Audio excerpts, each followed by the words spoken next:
On Capitol Hill and get some Republican perspective. Congressman Jason Chaffetz of Utah is joining us right now. Congressman, thanks very much for coming in.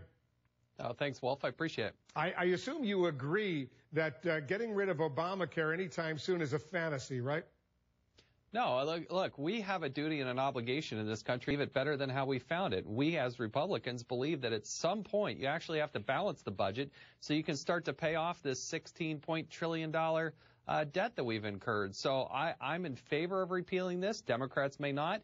They need to put forward a budget. The president needs to put forward a budget, which, by the way, he has not yet done.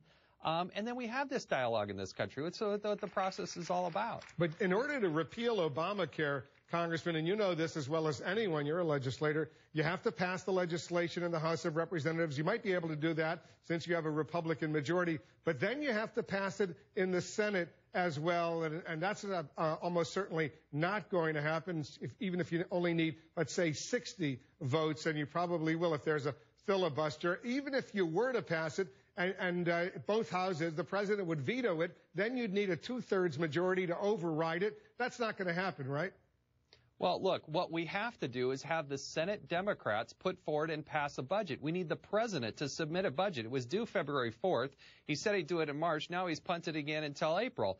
And until you get the two sides to actually put forward their budget and say, this is what we believe in, here are the numbers, here's how we're going to balance the budget, then you can get to the point of reconciliation where you can negotiate things out and come to a compromise. Look, no one person gets everything they want. The president doesn't. I don't. We understand that. But we have a duty and obligation to say, this is what we believe in. Here it is in black and white, and Paul Ryan is leading the charge in the Budget Committee to put that forward this week. But you're a straight shooter. You always tell us what you think. Just to be honest, tell us the truth.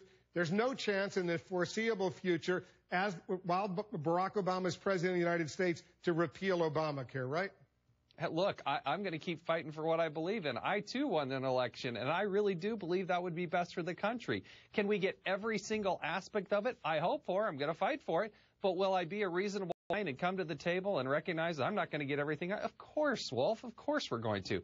But at least we're putting forward a budget and showing this is what we believe in, and that's what we believe in. Are you going to vote for the Paul Ryan budget in the House of Representatives?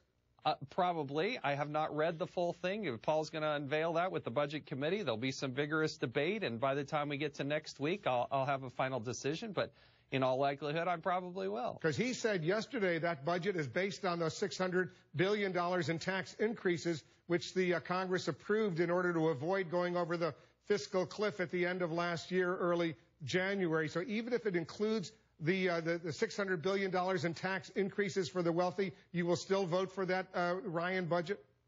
Again, we are looking at a budget that includes how we would spend money over the next 10 years and sets appropriate levels. We have to deal with what is an existing law. So we were actually able to curb back some expenses. You're going to see us want to curtail a lot more expenses. We just don't believe that this country is one good tax increase away from prosperity.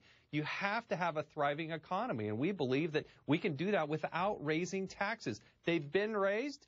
But I just don't believe that the president should get what he wants, which is raise taxes again and again and again. There's got to be a point at which that stops and you get the spending under control. Right now, it's time to get the spending under control. Well, I just want to be precise because Paul Ryan voted in favor of raising those taxes to avoid the fiscal cliff. You voted against it, but now you're saying you're ready to vote in favor of a Ryan budget potentially, which includes the $600 billion in tax increases. Well, potentially, you got to look at the whole package. You know, it's hard because you're talking about, $3.6 trillion and how the revenue comes in. I do think there's common ground to find, to broaden the base, lower the rates in certain areas and bring some of those back down at the same time as you're cutting spending. Where we ran into trouble back in the so-called years is when they decreased the taxes, but then they increased the spending. We can't do it the other way around. We can't increase the taxes and increase the spending. We'll have the same problem. So we got to decrease the taxes and decrease the spending at some point, get to balance in this country. Jason Chaffetz is the Republican congressman from Utah. Congressman, thanks for coming in. Thanks, Will. Appreciate it.